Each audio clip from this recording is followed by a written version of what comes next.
সাবুদানা, যেটা আমরা ছোটবেলায় অনেক খেয়েছি, কিন্তু আমাদের মনে নেই। আচ্ছা, আপনার কি মনে কোনোদিন প্রশ্ন জাগেনি এই সাবুদানা ফ্যাক্টরিতে কিভাবে তৈরি করা হয়, আর এটা কোন জিনিস দিয়ে তৈরি করা হয়? আজকের এই ভিডিওতে স্টেপ বাই স্টেপ ফ্যাক্টরিতে কিভাবে সাবুদানা তৈরি করা হয় সমস্ত প্রসেস আপনাদেরকে দেখাবো এবং জানাবো এই সাবুদানা কোন জিনিস দিয়ে তৈরি করা হয়। বন্ধুরা, বর্তমান বাজারে আলুর দাম অনেক বেশি, আর আমাদের সবার প্রতিদিনের সবজির খাবারের মধ্যে প্রধান তালিকায় আলু থাকে। কিন্তু বর্তমানে লাখ লাখ টন আলু ফেলে দেওয়া হচ্ছে। এই আলুগুলো কেন ফেলে দেওয়া হচ্ছে সেটাও আজ আপনাদেরকে জানাবো, এবং তার সাথে সাথে দেখাবো পৃথিবীর সবথেকে বড় মনস্টার গরুর খড় কাটা মেশিন, যে মেশিন বর্তমানের প্রত্যেকটা গরুর খামারে ব্যবহার করা হচ্ছে। তার সাথে সাথে ছাগলের আর ভেড়ার ঘাস কাটার ডিজিটাল মেশিন আপনাদেরকে দেখাবো। এই মেশিন খুব শীঘ্রই বাংলাদেশে আসতে চলেছে। তো বেশি দেরি না করে চলুন শুরু করা যাক। সাবুদানা হারভেস্টিং অ্যান্ড ফ্যাক্টরি প্রসেস। বন্ধুরা, সাবুদানা তৈরি করার জন্য মেন যে উপাদান ব্যবহার করা হয় সেটা হচ্ছে কাবাসা, আর এই কাবাসা চাষ করা হয় ভারতের কর্ণাটকে।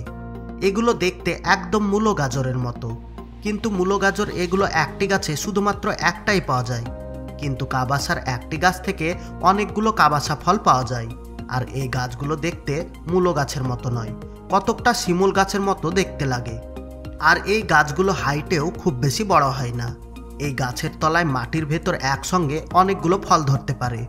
আর এই কাবাসা ফলের মধ্যে অনেক পুষ্টি রয়েছে এবং এর স্বাদও অতুলনীয়। এই কাবাসা গাছের চাষ করার জন্য মাটিকে অতিরিক্ত নরম করার প্রয়োজন পড়ে, যার কারণে ফলগুলো মাটির মধ্যে অনেক মোটা হয় এবং তুলতেও খুব সুবিধা হয়। সেগুলো যখন জমি থেকে তোলা কমপ্লিট হয়ে যায়, তারপর 24 ঘন্টার মধ্যে ফ্যাক্টরিতে নিয়ে যাওয়া হয়, কারণ দেরি হয়ে গেলে এগুলো শুকে কোয়ালিটি নষ্ট হয়ে যাবে। এবার এই কাবাসা ফলগুলোকে গাড়ি থেকে আনলোড করে একটা কনভার বেল্টের উপরে ঢেলে দেওয়া হয়। এই কনভার বেল্টের সামনের দিকে একটা চালনির মতো অংশ থাকে, যেটা অনবরত ভাইব্রেট হতে থাকে এবং সমস্ত নোংরা মাটি সব পরিষ্কার হয়ে যায়। তারপর এখান থেকে চলে যায় আর একটা সেকশনে, যেখানে এগুলোকে পানি দিয়ে ভালো করে ধুয়ে ফেলা হয়। এবার এরকম একটা রোলিং মেশিন ব্যবহার করে অপরের খোসাটাকে তুলে ফেলা হয়, কারণ এর খোসার মধ্যে মারাত্মক রাসায়ন থাকে। তারপর এগুলো ছোট ছোট কাটিং হয়ে বাইরে বেরিয়ে আসে। এবার এগুলোকে আবার পানি দিয়ে ধুয়ে ফেলা হয়। ফ্যাক্টরিতে এই প্রসেস অনেকগুলো মেশিনের মাধ্যমে করা হয়, কারণ এই ফলের মধ্যে যতটা পুষ্টি আছে ততটাই ক্ষতিকর জিনিস রয়েছে, যেগুলোকে মেশিনের মাধ্যমে স্টেপ বাই স্টেপ ক্লিন করা হয়। বন্ধুরা, লোকালে অনেক খোলা সাবুদানা আপনারা কিনতে পাবেন, যেগুলোকে অতিরিক্ত সাদা করার জন্য মারাত্মক কেমিক্যাল ব্যবহার করা হয়, যা খাওয়ার ফলে বাচ্চাদের অসুখ হওয়ার সম্ভাবনা অনেক বেশি। এজন্য সবসময় ব্র্যান্ডেড কোম্পানি দেখে খাবার কিনবেন। যাই হোক, এই প্রসেস যখন কমপ্লিট হয়ে যায় তখন এগুলোকে একটা গ্ল্যান্ডার মেশিনে পাঠানো হয়। এখানে এই মেশিন সমস্ত কাবাসা ফলগুলোকে পিষে দুধে পরিণত করে দেয়। তারপর এই দুধগুলোকে 3 থেকে 4টি স্টেপে চালনের মধ্য দিয়ে নিয়ে যাওয়া হয়, যেন এর থেকে দুধ এবং আনওয়ান্টেড পার্টসগুলো আলাদা করা যায়। তারপর সমস্ত দুধ একটা বড় কন্টেনারে ঢেলে ফেলা হয় এবং একটা মেশিনের মাধ্যমে ভালো করে মিক্স করা হয়। এবার এখান থেকে দুধকে ড্রাই হিটিং প্রসেস করা হয়, যার ফলে সমস্ত দুধ পাউডারে পরিণত হয়ে যায়। এবার এগুলোকে আবারও ড্রাই মেশিনে ঢেলে দ্বিতীয়বারের জন্য ভালো করে পাউডার করা হয়, কারণ এটা যত মোলায়েম হবে তত সাবুদানার কোয়ালিটি ভালো হবে। এবার ফাইনালি এগুলোকে একটা মেশিনের সাহায্যে সাবুদানায় কনভার্ট করে দেওয়া হয়। যখন এই দানাগুলো তৈরি হয়ে বাইরে বেরিয়ে আসে তখন এগুলো একদম নরম হয়ে থাকে। এজন্য আর একটা ড্রাই মেশিনে ঢেলে এগুলোকে হালকা করে নাড়া দেওয়া হয়। এই মেশিন হিট থাকার কারণে সেগুলো শক্ত হয়ে যায়। এবার এগুলো তৈরি হয়ে একদম রেডি। এবার এগুলোকে প্যাকেটে প্যাকিং করা হবে এবং বড় বড় বস্তায় প্যাকেট করে মার্কেটে পাঠানো হবে। এবার হয়তো আপনারা বুঝতে পেরেছেন কিভাবে সাবুদানা তৈরি করা হয়। আজ থেকে 20-30 বছর আগে মানুষ ল্যাকটোজিন, হরলিক্স, সেরেলস এইসবগুলো বাচ্চাদেরকে খাওয়াতো না। তখন বাচ্চাদেরকে বিশেষ করে সাবুদানা খাওয়ানো হতো, কারণ এই সাবুদানার মধ্যে অনেক পুষ্টি রয়েছে। আপনি ছোটবেলায় কি খেয়েছেন অবশ্যই কমেন্ট করে জানাবেন। চলুন এবার দেখে আসি এত দামি আলু কি কারণে নষ্ট করা হচ্ছে, আর কেন এই লরি লরি আলু ফেলে দেওয়া হচ্ছে। এটা তো আমরা সবাই জানি, বড় বড় পটেটো চিপস তৈরি করা কোম্পানিগুলো একসঙ্গে হাজার হাজার টন আলুর স্টোর করে রাখে, আর তারা পুরো বছরের কাজ এই আলু দিয়ে করে থাকে। আমরা মার্কেটে যেসব দামি দামি কোম্পানির পটেটো চিপসগুলো দেখতে পাই সেগুলো এইভাবেই তৈরি করা হয়। কিন্তু বছরের শেষে স্টোরে যখন আলুর অঙ্কুর বেরোনোর সময় হয়ে যায় তখন এর কোয়ান্টিটি নষ্ট হয়ে যায়, যার কারণে আলুগুলোকে স্টোর থেকে বের করে ফেলা হয়। এবার হয়তো ভাবছেন আলুগুলোকে কেন ফেলে দেওয়া হচ্ছে, এগুলো তো আরও অন্য কোনো কাজে বীজ হিসেবে ব্যবহার করা যেতে পারে। এবার আপনাদেরকে বলে দিই এগুলো এইরকম কেন করা হয়। আসলে এই আলুগুলোকে ফেলে দেওয়া হয় না, এগুলোকে বড় একটা গর্ত করে সেখানে স্টোর করা হয়, আর ওপর থেকে খড় দিয়ে ঢেকে দেওয়া হয়, যার ফলে সমস্ত আলুর মধ্য থেকে অঙ্কুর বেরিয়ে আসে।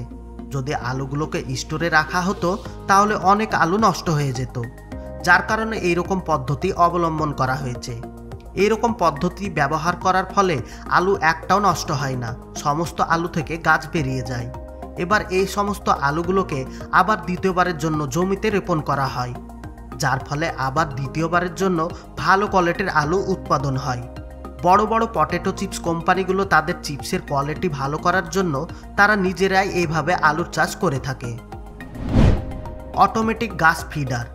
বন্ধুরা, যাদের বাড়িতে একটু বেশি পরিমাণে গরু ছাগল আছে তারাই জানে সেই সব পশুগুলোর জন্য খাবার রেডি করা কতটা কঠিন, আর সারাদিনের কাজ করতে করতে তারা একদম ক্লান্ত হয়ে যায়। তাছাড়া বর্তমানে বাংলাদেশে এখন প্রচুর পরিমাণে গরুর খামার করা হয়েছে। পৃথিবীতে যতগুলো দেশ আছে তার থেকে সব থেকে বাংলাদেশের গরুর মাংসের দাম বেশি, এজন্য গরুর খামার করে বড় অঙ্কের আয় করা যায়। কিন্তু মডার্ন টেকনোলজির এই মেশিনগুলো সেই সব কাজগুলোকে একদম সহজ করে দিয়েছে। এই মনস্টার মেশিন সারাদিনের কাজকে কয়েক মিনিটে চোখের পলকে করে দিতে পারে। এই মেশিন কাঁচা বা শুকনো যে কোনো ধরনের ঘাস বা খড়কে নিমেষের মধ্যে চারায় পরিণত করে দেয় এবং নিজের মধ্যে স্টোর করে নেয়। তারপর মেশিন নিজে থেকে সমস্ত গরুর সামনে খাবার দিয়ে দেয়, যার ফলে এই কঠিন কাজ অনেক সহজ হয়ে যায়। বর্তমানে বাংলাদেশের কিছু বড় বড় গরুর খামারে এই ধরনের মেশিন ব্যবহার করা হচ্ছে। ইএইচবি অটোমেটিক গ্রাস মেশিন। বন্ধুরা, এই মেশিন ছাগল ও ভেড়া থাকার জায়গায় খড় দেওয়ার কাজ করে। এটা তো আমরা সবাই জানি, ভেড়া ছাগল তারা যেখানে খায় সেই জায়গাকেই নোংরা করে, যার কারণে ছাগলগুলোর সেখানে থাকা অনেক অসুবিধা হয়ে যায়। আর বড় বড় ফার্মে অনেকবার পরিষ্কার করা সম্ভব হয় না, যার কারণে এই মডার্ন টেকনোলজির মেশিন সেই সব জায়গাগুলোতে খড় বেছানোর কাজ করে, যার ফলে ছাগল এবং ভেড়া ফার্মের মধ্যে সুস্থ স্বাস্থ্য যাপন করে। এবার একবার ভেবে দেখুন, এত বড় ফার্মের মধ্যে মানুষ দিয়ে কাজ করালে কতটা সময় লাগতো, যে কাজকে এই মেশিন চোখের পলকে কয়েক মিনিটের মধ্যে করে ফেলছে। সত্যি মানুষ বর্তমানে পশু প্রাণীর জন্য এমন এমন মেশিন আবিষ্কার করছে যা ভাবতেও অবাক লাগে। আর বন্ধুরা, সব লাস্টে জরুরি কথা, আমরা যেন এর থেকে আরও সুন্দর সুন্দর ভিডিও বানাতে পারি, এজন্য ভিডিওতে লাইক দিয়ে বন্ধুদের সঙ্গে শেয়ার করুন।